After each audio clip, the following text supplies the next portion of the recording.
जय श्री राम महाराज। जय श्री राम, हरिओम तत्सत। कैसे हैं आप? बढ़िया, अच्छा है। और आपके दर्शकों को इस पुण्य भूमि से, इस पवित्र भूमि से बहुत बहुत साधुवाद। और आपको भी बहुत मेहनत के लिए, परिश्रम के लिए आपको भी बहुत बहुत धन्यवाद, क्योंकि इतना छोटा उम्र है, बेटी के समान है, आप बहन के समान है, जो कुछ भी कहिए।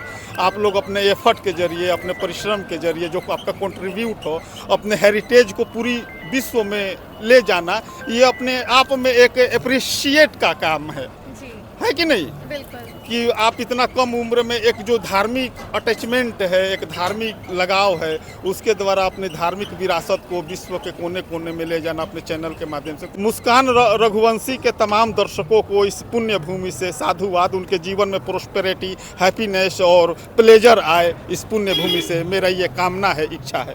पूछिए। महाराज जी, आप कहाँ से आए हैं? हम काशी से आए हैं। अच्छा, काशी से आए हैं। महाराज जी, कुंभ के बारे में मैं आपसे कुछ जानना चाहूँगी। जी।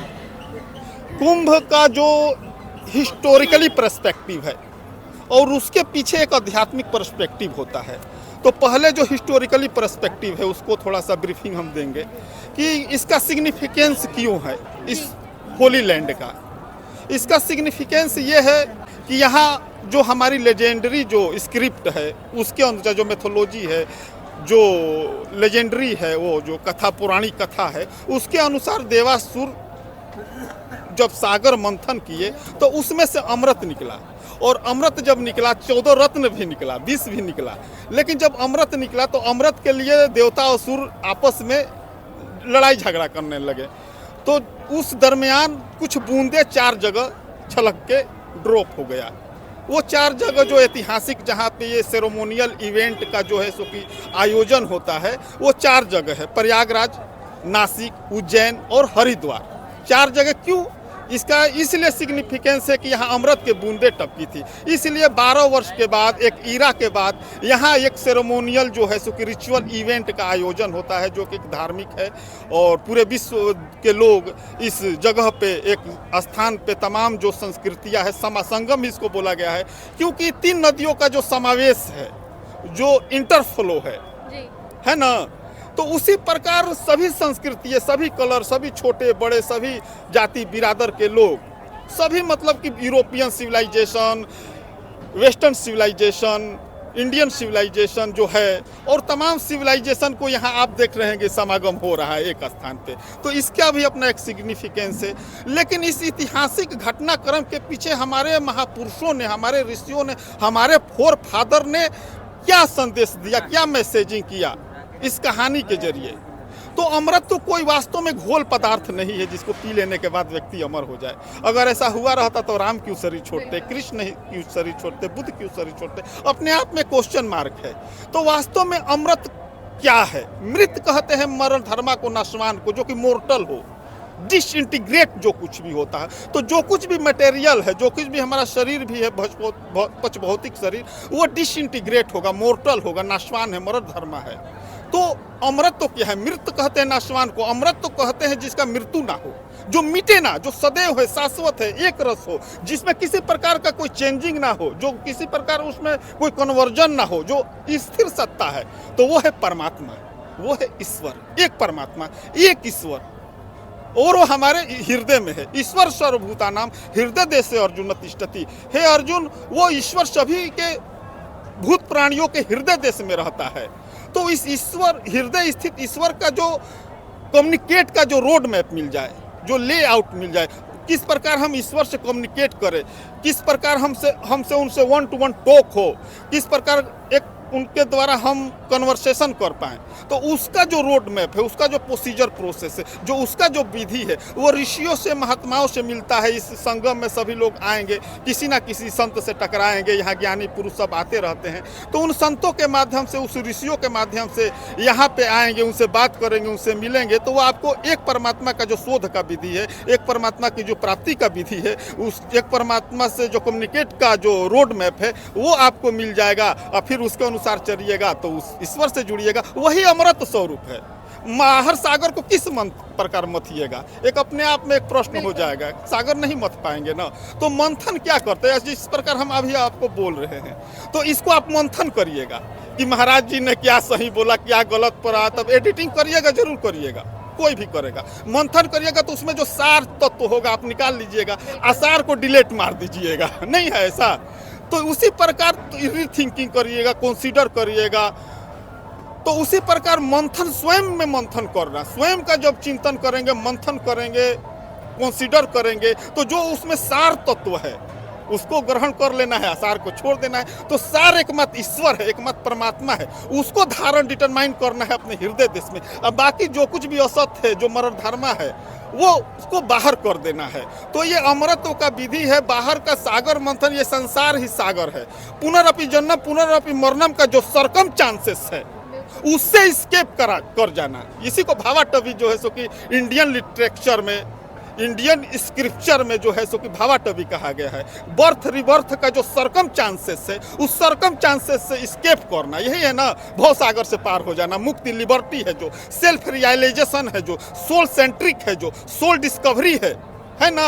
तो वही है संसार सागर से निकल के उस परमात्मा में जो स्थिर सत्ता है, जो बदलता नहीं है, मरण धर्मा जो नहीं है, जो शाश्वत है, सदैव है, जो सनातन है, उस ईश्वर तक की दूरी हम तय कर ले। किसके द्वारा? भजन चिंतन के द्वारा।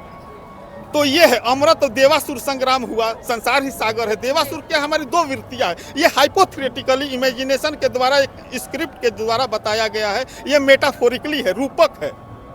देवासुर, देवता और असुरी दो वृत्ति है। देवताओं, असुरों ने जब इन्वेजिंग कर लिया, किसका? इंद्र साम्राज्य का, तो इंद्र बेघर हो गए। देवता आज भी देखते हैं, सत्ता कोई भाजपा आ जाएगा, कभी कांग्रेस आ जाएगा, कभी वो, ये तो सत्ता का खेल है। ये दो ही भाई हैं, कभी वामपंथी आ जाएंगे, कभी कम्युनिस्ट आ जाएंगे। तो ये कोई अलग नहीं है, एक ही पिता और दो, दीति और अदिति के ये देवता और दानव पुत्र है, और पिता एक हैं। समझ रहे हैं मेरी बात? तो जैसे किस प्रकार घर में प्रॉपर्टी के लिए झगड़ा लड़ाई होता है ना भाई भाई में, तो वो प्रॉपर्टी के लिए, सत्ता के लिए वो लड़ाई झगड़ा है। ये एक कहानी है, उसको रूपक में दिया गया है, लेकिन इसका आध्यात्मिक अर्थ है। देवता और एक हमारी वृत्ति जो होती है। तो हमारे ऋषियों ने इतिहास नहीं लिखा, पुराण लिखा। इतिहास क्या है? इतिहास तो बदलते रहता है, बनते रहता है, मिटते रहता है। लेकिन इस इतिहास के माध्यम से मनुष्य की चित्त वृत्ति को लिखा। साइकी स्क्रिप्ट है कि देवता और उसे दो वृत्ति है। एक देवी संपत्ति परम धर्म परमात्मा की ओर जाने वाली हमारा एक इच्छा है कि परमात्मा का भजन चिंतन करे। हर आदमी के अंदर, कोई पापी हो पुण्यात्मा हो उससे मतलब नहीं है। हर आदमी के अंदर, पापी भी है तो ईश्वर का कुछ ना कुछ उसको इच्छा रहता है, लेकिन गलत का भी रहता है। कोई कितना भी अच्छा रहे लेकिन उसके अंदर बुराई रहती है। कोई कितना भी कोई हमको बता दे कि वो अच्छा है, लेकिन वो अच्छा नहीं है। साधु हो, महात्मा हो, कोई हो, और अंतिम समय पर निर्माण का वो अलग विषय है। लेकिन महात्मा भी है तो उसके अंदर बुराई है, तभी तो शरीर में है, नहीं तो मुक्ति मिल जाता। अगर हम शरीर में है तो हमारे अंदर इच्छा कामना है, तभी हमको जन्म मिला है। नहीं तो जन्म का कारण क्या है? इच्छा काया, इच्छा माया, इच्छा जग उपजाया, कहे कबीर जय इच्छा विवर्जित, ताका पार ना पाया। तो इस जन्म का कारण इच्छा है। जो कुछ भी हम, एक रसगुल्ला खाने का इच्छा अगर हमको होगा तो हमको शरीर में आना होगा, क्योंकि भोग की इच्छा, अगर खाने की इच्छा हो तो उसको किस प्रकार खाएंगे? खाने की इच्छा हो तो उसको किस प्रकार खाएंगे? शरीर से तो रसगुल्ला हम खाएंगे। संसार का कोई भी भोग हम शरीर के द्वारा ही तो भोगेंगे, है ना। तो जब वो इच्छा है, वो इच्छा पूरा नहीं हुआ, शरीर मिट गया, तो फिर आपको शरीर में आना होगा, क्योंकि मन से आपने चिंतन किया है, मन से उसको किया है, तो आपको फिर शरीर में आना होगा, फिर उस इच्छा को भोगना होगा। तो हम आप जो कुछ भी देख रहे हैं, तो हम लोगों के अंदर इच्छाएं, कामनाएं, वासनाएं हैं, कुछ ना कुछ, अच्छा बुरा कोई नहीं। उसी प्रकार ये दो वृत्ति है, असुरी और देवी। इन दो वृत्तियों का युद्ध होता रहता है। एक कभी हमारी चित्त वृत्ति कहती है कि नहीं, गलत, पैसा, धन, संपत्ति, ये सो, और ये कहते कि नहीं यार ये बेकार है, कुछ नहीं है इसमें। एक देवी संपत्ति तो दोनों वृत्तियां आपस में लड़ती रहती है। हमारी अंतःकरण की जो मानसिक वृत्तियां है वो लड़ते रहती है। कभी असुर भी जीतते हैं, कभी देवता भी, कभी अच्छाई वृत्ति भी जीत जाती है, कभी बुरा वृत्ति भी जीतती है। ऐसा नहीं कि हर समय अच्छाई वृत्ति है। लेकिन शंकर ने समाधान बताया है कि तुम लोग देवताओं से ट्रीटी कर लो, संधि कर लो और सागर मंथन करो, है ना, तो उसमें से अमृत निकलेगा। तो अमृत किसको नहीं चाहिए भाई? भाजपा को भी चाहिए, कांग्रेस को भी चाहिए। मतलब नेशन बिल्ड में कोई अच्छा होगा तो कांग्रेस भी सपोर्ट करेगा, भाजपा भी करेगा, हर पार्टी करेंगे। बाहर से वो लड़ेंगे वो बात अलग है, लेकिन अंदर से सब सत्य को जानता है, वो करेंगे। तो वही सागर मंथन है, अच्छाई के लिए किया गया ना, तो सबको जरूरत है भाई, देश के लिए हित के लिए अगर होगा तो सब पार्टी एक हो जाएंगे कि नहीं भाई, राष्ट्र से अभी कोई युद्ध हो जाएगा तो सब पार्टी एक होके अपना राष्ट्र के लिए लड़ेंगे। तो वही है, जब सागर मंथन का वो जो ऑफर रखा देवताओं ने, तो असुर ने भी स्वीकार कर दिया भाई ये तो देश हित में है या अपने हित में है। तो वो है, तो ये वृत्ति है हमारी, चित्त वृत्तियाँ है, कभी ये जीतती है कभी वो जीतती है। और तो मंदराचल पर्वत से मथनी कैसे मथा जाएगा, तो मंदराचल पर्वत, ये टर्मोलॉजी को समझिए, ये यौगिक टर्मोलॉजी है। तो ये हमारा मन ही मंदराचल है, तो ये मन के अंदर चंचलता है, चित्तवृत्ति थोड़ वेव है, साइक्लोन है, सुनामी है, चित्तवृत्ति का है ना। इसीलिए महर्षि पतंजलि बोले योग चित्तवृत्ति निरोध। जब समस्त चित्त की वृत्तियों का जब निरोध हो जाएगा, रेन रेस्टिंग हो जाएगा, अपनी सेंसोरी विथ माइंड पे प्रिवेंशन कर देंगे, कंट्रोल कर देंगे, तो चित्त की वृत्तियों का निरोध हो जाएगा, तो चित्त अचल स्थिर ठहर जाएगा। जो वेव है, जो थोड़ वेव है, तो स्थिर होगा, वही है स्थिर होना। ये चंचल है, मंदराचल, मंद जब अचल स्थिर ठहर जाएगा तभी अमृत का शोध होगा ना। बासुकी टर्मोलॉजी को पकड़िएगा, बासुकी जो परमात्मा कण कण में बसा हुआ है, वासुदेव उसी को कहता है, जो ईश्वर हर जर्रे जर्रे में, हर कण कण में जो ईश्वर का वास है, वही बासुकी है। वो कहाँ है? श्वास में है। तो घर घर इधर से उधर हो रहा है, तो ये श्वास ही आ रही है जा रही है, श्वास ही आ रही है जा रही है, यही है बासु। इसी श्वास में एक परमात्मा का नाम, merely one optimum, merely one God, one worship, one entirely dedicate होंगे, संपूर्ण रूप से जब एक परमात्मा पे आप समर्पित होंगे, वर्शिप करेंगे। एक परमात्मा का 2-2.5 अक्षर का नाम जो रिप्रेजेंट करता है ओम या राम, समझ रहे हैं मेरी बात? तो ओम या राम कोई भी नाम का जब श्वास में जप करेंगे, ओम, श्वास गई तो ओम, आई तो ओम, गई तो ओम, आई तो ओम, जब ये श्वास का जप करते करते चित्त स्थिर वृत्ति होगी हमारी, चित्त धीरे धीरे शांत होकर परमात्मा में अचल स्थिर टिकेगा। सांस गई तो ओम, आई तो ओम, तब जाके वो अमृत धीरे धीरे उतरने लगेगा। ईश्वर का नाम ही अमृत है, परमात्मा का नाम ही अमृत है, राम का नाम ही अमृत है। तो ये घट घड़ा, ये तन कांचा कुंभ है, लिए फिरे तू साथ, ठपका लगा फूट गया कछु ना आया हाथ। ये शरीर ही कांचा कुंभ है, एक सेकंड अभी हम जाएंगे, एक्सीडेंट हो जाएगा, कुछ हो जाएगा, हमारा जीवन खत्म नहीं हो जाएगा। बिल्कुल। तो ये किसी इसका गारंटी कोई नहीं है।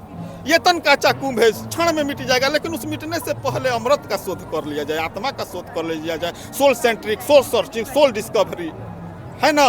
तो जब धीरे धीरे श्वास प्रश्वास का यजन करते करते जब हमारा मन में जो अचल स्थिर परमात्मा में टिक जाएगा, यही मंदराचल पर्वत है। मंदराचल पर्वत से फिर वो शोध क्या है? संसार सागर। ये संसार ही तो सागर है, ये संसार ही सागर है, इसमें अच्छा बुरा सब है, गुण दोष सब है, लेकिन हमको मंथन के द्वारा सत्य को, सार तत्व को ग्रहण करना है, सार को फेंक देना है। ठीक है, तो धीरे धीरे जब श्वास पर श्वास का जप करिएगा तो अमृत निकल जाएगा, अमृत आपके हृदय में आ जाएगा। तो कुछ बूंदे छलक गई, कहा प्रयागराज, प्रेम ही प्रयागराज है। यहाँ भरद्वाज मुनि ने मुनि तपस्या किए थे इस धरती पे, इस होली लैंड पे, और यज्ञ मुनि ने ब्रह्म विद्या का उपदेश दिया था। तो वास्तव में ब्रह्म विद्या है क्या? तो सनातन सिविलाइजेशन का जो ग्रास रूट रियलिटी है, जो एक परमात्मा के प्राप्ति का जो प्रिंसिपल है, एक ईश्वरवाद, वो है ब्रह्म विद्या, जिसे ब्रह्म जो परमात्मा विदित हो, वो रोड मैप, वो साधना का विधि यज्ञ मुनि ने भरद्वाज को दिया। तो इसका है, तो धीरे धीरे श्वास प्रश्वास का जप करते करते प्रेम के द्वारा परमात्मा का भजन करेंगे। प्रेम से हरि व्यापक सर्वत्र समान, उमा कहूँ मैं अनुभव से भगवान शिव बोल रहे हैं, किससे? अपनी अर्धांगिनी से, पार्वती के। उमा कहूँ मैं अनुभव अपना, सत्य हरि भजन जगत सब सपना। सत्य हरि का भजन है, बाकी सब सपनवत है, सब कुछ सपना है, इसमें सत्य एक ही है, एक परमात्मा का भजन, एक ईश्वर का चिंतन, वही तो मिलेगा। द एंड ऑफ डे क्या होगा? शून्य बटा सन्नाटा। आप हम जो कुछ भी कर्म कर रहे हैं, द एंड ऑफ डे शून्य बटा सन्नाटा है, उसका कोई आउटकम नहीं निकलेगा। आउटकम जो आप अपने आत्मा के सोल के सर्चिंग के लिए जो कुछ भी समय दिए, वही काम आएगा। तो यही है, प्रेम के साथ जब भजन करेंगे तो प्रयागराज, तो फिर ये कि नासिक में चलेंगे, यही श्वास प्रश्वास का जब ही नासिक है, तो उज्जैन मतलब उज्जवल भविष्य आपका होगा, उज्जवल भविष्य उज्जैन है। फिर हरिद्वार, तो हरि का द्वार में गेटवे ऑफ कॉरिडोर जो है परमात्मा में पेनिट्रेट करने के लिए, परमात्मा में पेनिट्रेट करने के लिए जो गेटवे ऑफ कॉरिडोर है, यही है हरि का द्वार। राम नाम मणिदीप धरु जीह दे हरिद्वार, तुलसी भीतर बाहर हो जो चाहे सोई जी यार। बाहर और अंदर जो प्रकाश अगर चाहते हो तो उस राम नाम का मणि को हृदय में धारण करो, जीभ से जपो, यही है हरिद्वार। इस हरिद्वार, इस मुंह से परमात्मा का नाम जपेंगे तभी ईश्वर के साम्राज्य में पेनिट्रेट करेंगे, है ना। तो ये है हरिद्वार। ये मेटाफोरिकली जो है हिस्टोरिकली बैकग्राउंड से उस आध्यात्मिक सूक्ष्म अध्यात्म को महापुरुषों ने एक्सप्लेन किया, लेबरेट किया, और इसको जो है सो कि उसको एक चित्र के जरिए इसको जो है सेपरेशन किया, समझ रहे, पोर्ट्रे किया। बिल्कुल। तो वो आध्यात्मिक है, सूक्ष्म है। और जो ये थार्द गीता हम हाथ में लेके घूम रहे हैं बेटा, जी आपको भी देंगे और इसको पढ़ो बेटा। बिल्कुल बिल्कुल। और इसमें अमृत का शोध का विधि है एक परमात्मा की। ये हमारा धर्म शास्त्र है। महर्षि वेदव्यास ने तमाम पुराणों को, ब्रह्मसूत्र को, सब कुछ को कंपाइलेशन किया, लेकिन शास्त्र किसी को नहीं कहा। शास्त्र गीता को कहा, एकम शास्त्रम देवकी पुत्र गीतम। शास्त्र एक ही है। अब इतना बड़ा धर्म शास्त्र बताओ, टाइम है तुम्हारे पास, पढ़ोगे? है? लेकिन एक छोटा हो जो सीधे सीधे परमात्मा से कम्युनिकेट कराए, सिंपल विधि। और दूसरी बात बेटा कि 21st सेंचुरी ज्ञान और विज्ञान का सदी है। इसमें हाइपोथेटिकल करेगा, तुम्हारा नस्ल तुमसे प्रश्न कर देगा। ये कैसे संभव है? प्रैक्टिकली है, प्रोग्मेटिक है, रेशनल है कि सागर मंथन होगा और बहुत सारी बातें हैं जो पे क्वेश्चन मार्क उठाएगा। तो किस प्रकार तुम काउंटर करोगे जब तक तुम्हारे पास सूर्य के समान ज्ञान की रोशनी नहीं होगी? तो सूर्य के समान आपका ज्ञान होना चाहिए जो कि अंधकार को दूर कर दे। जिस प्रकार उदयमान सूर्य के किरणों के कण से सुबह के ओस कण तिरोहित हो जाते हैं, वैसे ही बेटा, वैसे ही गीता रूपी ज्ञान की महारोशनी में तमाम अज्ञान के सघन अंधकार तिरोहित हो जाते हैं। तो ये एक परमात्मा का साथ शोध का विधि है। और हमारा सनातन सिविलाइजेशन का जो ग्रास रूट रियलिटी है, जो थियोलॉजिकली ऑब्जर्वेशन और फिलोसफी है, वो एक परमात्मा का है। मोनोथियस्टिक है, पोलोथियस्टिक नहीं है।